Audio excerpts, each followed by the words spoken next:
bonsoir et merci de nous rejoindre pour faire le tour de l'actualité en Moselle. Voici les titres de ce mardi 21 février.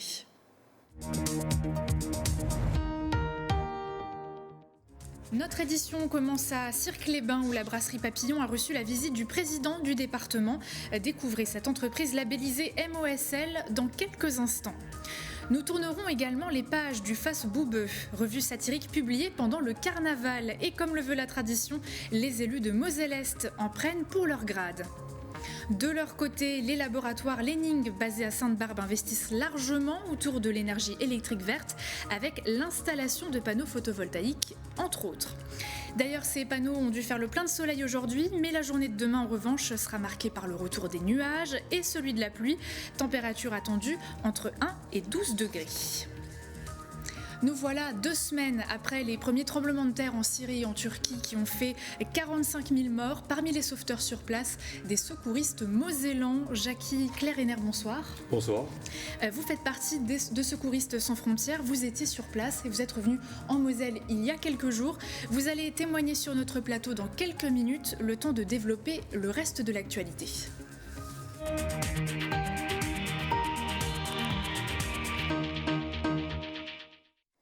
Et on démarre avec cette nouvelle visite du territoire. Le président du département de la Moselle était dans le canton de Bouzonville toute la journée, avec en première étape la découverte de la brasserie Papillon à Cirques-les-Bains, qui fait partie d'une trentaine de brasseries en Lorraine, avec une particularité. Elle se situe en plein milieu des coteaux du vin de Moselle. Elle a également obtenu le label MOSL en 2021. François et son fils Vincent se sont installés dans l'ancien entrepôt de bière de l'arrière-grand-père Pierre, qui embouteillait déjà en 1925. L'histoire familiale revit désormais avec des produits locaux et du circuit court. C'est un reportage de Jonathan Vaucher. Bières artisanales brassées ici, au milieu des vignes à la frontière luxembourgeoise. À Cirques-les-Bains, la brasserie Papillon s'est lancée en 2020, là où l'usine familiale Weber avait débuté en 1925. Avec un pari, s'élever en pleine pandémie du Covid, dans un secteur brassicole de plus en plus chargé, près de 100 ans après l'histoire familiale. Ça a été étonnamment plus favorable pour nous, puisqu'on était des apprentis brasseurs, on n'avait jamais brassé de notre vie et on était installés exactement de la même façon que l'on est aujourd'hui. Donc ça nous a permis de nous faire un peu la main et de travailler sereinement. Alors, en tant qu'ancien sommelier, en plus, j'ai plutôt évolué dans le monde du vin avant l'expérience brassicole. J'étais suffisamment conscient de mes capacités pour savoir que je ne pouvais pas faire de vin. Donc j'ai préféré, mais j'avais toujours envie d'embouteiller un produit que j'avais moi-même pensé, et la bière c'est plus simple. Plus simple, mais avec une vraie recherche de création et d'arômes. Grâce aux produits locaux et au circuit court prôné par François Weber et son fils Vincent, la brasserie se porte bien. Avec 650 hectolitres produits en 2022, Papillon a d'ailleurs obtenu le label de qualité de la Moselle.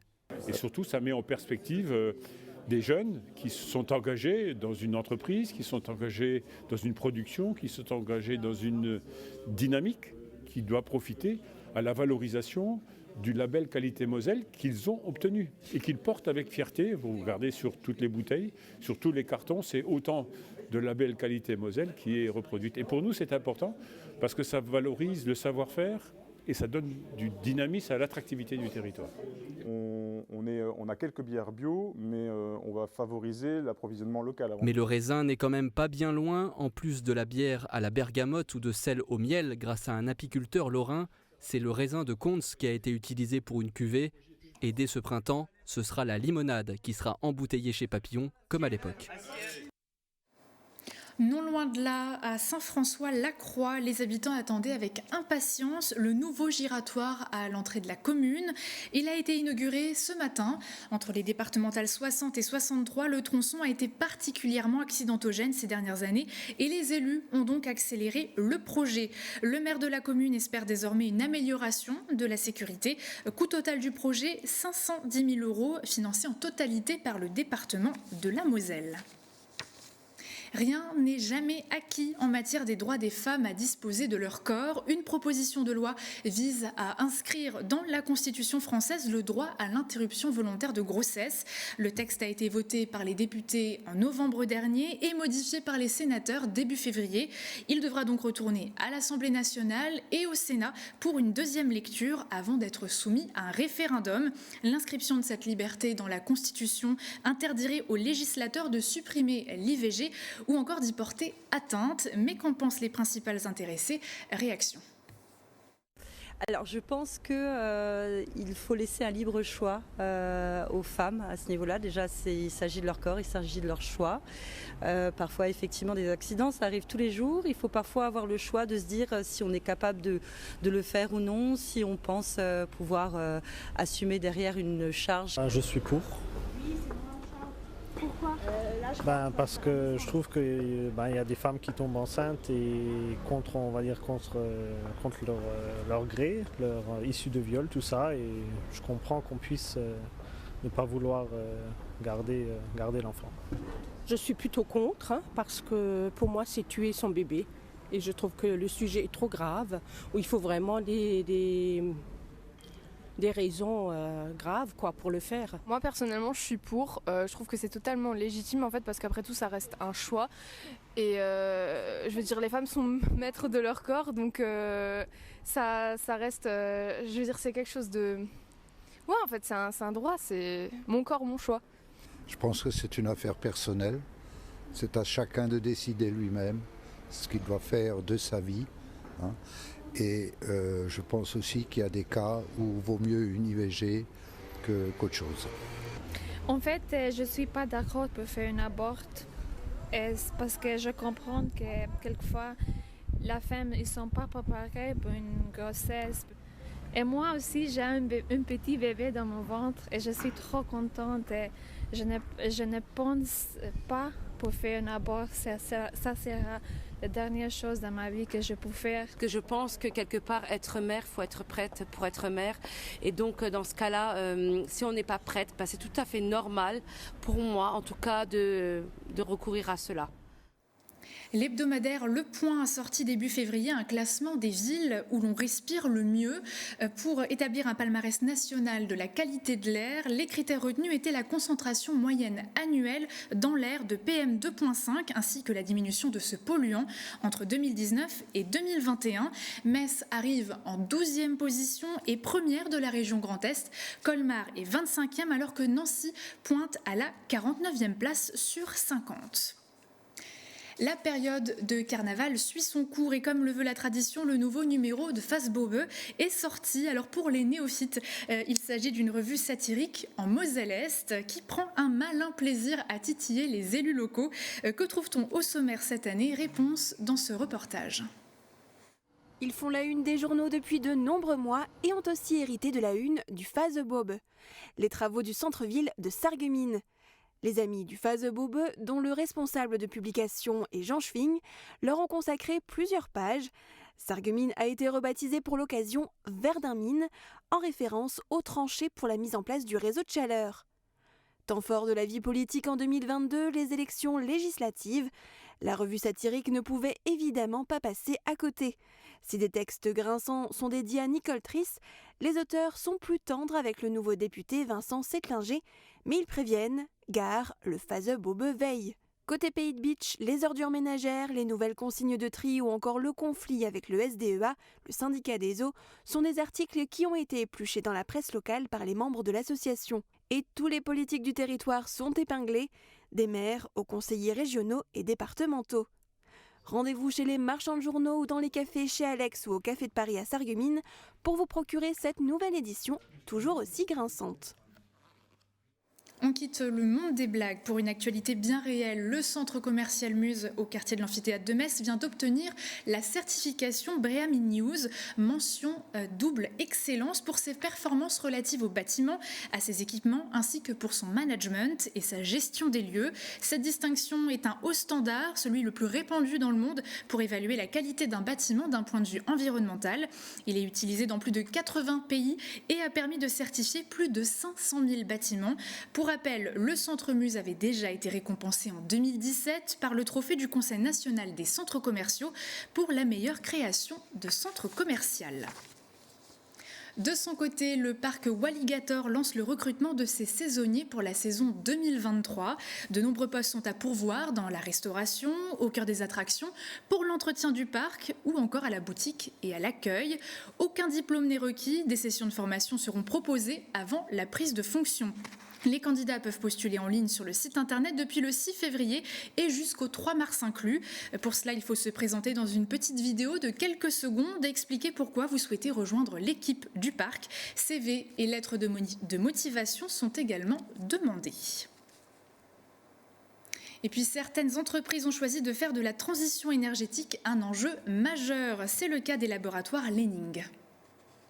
C'est l'heure de la rubrique éco avec le journal économique Eurométropole de Metz et Moselle sans limite. Les laboratoires Lening sont une entreprise française créée en 1935, fabriquant et commercialisant des préparations homéopathiques et à base de plantes. Le siège de la société est implanté à Sainte-Barbe, en Moselle. Depuis quelques années, les laboratoires misent beaucoup sur l'énergie électrique verte, avec notamment un investissement autour des panneaux photovoltaïques pour produire une partie de leur électricité. On écoute tout de suite le président de la société. Mettre en œuvre la transition énergétique et dans l'image et dans l'objectif des laboratoires Lening, la transition énergétique est liée aussi à la transition économique. Et donc nous avons lancé notamment un projet qui a été finalisé dès 2018, un projet qui est une installation de panneaux solaires photovoltaïques qui nous permet d'économiser en termes de consommation électrique de manière non négligeable, puisqu'on peut avoir des économies jusqu'à 35-40%. Voire certains mois 60-65% lorsque la luminosité est très importante. Oui, alors nous agissons dans beaucoup de domaines. Nous avons ici sur le site de Sainte-Barbe une centrale géothermique et puis d'autres installations sur d'autres sites de France, puisque le groupe Lening est installé en France. Et nous, ce que nous avons également fait, c'est très important, ça peut être intéressant à savoir, c'est que nous avons passé un contrat avec l'UEM, qui est un contrat pour se faire alimenter uniquement en électricité verte, c'est-à-dire qui proviennent des panneaux solaires ou des éoliennes. Et donc ce qui veut dire qu'aujourd'hui, le groupe Lening en France est alimenté uniquement avec de l'énergie électrique verte. La transition énergétique qui est lancée déjà depuis de très nombreuses années chez Lening, et c'est un point très intéressant, fait des émules, puisqu'aujourd'hui, effectivement, en tant qu'entreprise, nous nous voulons exemplaires, et l'idée de montrer l'exemple commence par par l'exemple en fait, qui peut être démontré auprès de nos collaborateurs, puisqu'aujourd'hui, certains collaborateurs ont décidé d'avoir des panneaux solaires chez eux, en ayant vu effectivement l'installation que nous avons sur le site de Sainte-Barbe en Moselle. Après un an d'absence, le jeu d'aventure Koh-Lanta revient sur vos écrans dès ce soir à 21h10 sur TF1. Parmi la vingtaine de candidats, Quentin, 26 ans, est originaire de Moselle.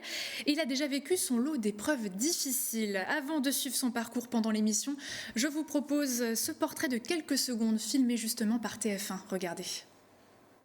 Je m'appelle Quentin, j'ai 26 ans, j'habite dans l'Est de la France et je suis charpentier depuis 10 ans.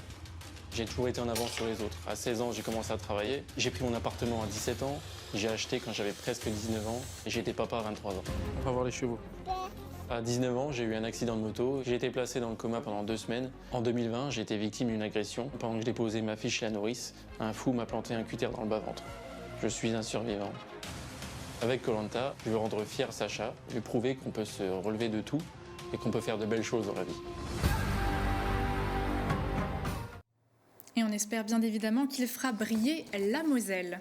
Mais il est loin d'être le seul Mosellan à dépasser les frontières. Notre invité du jour, par exemple, n'a pas hésité à partir en Turquie pour venir en aide après les tremblements de terre survenus début février. Il nous en parle sur ce plateau.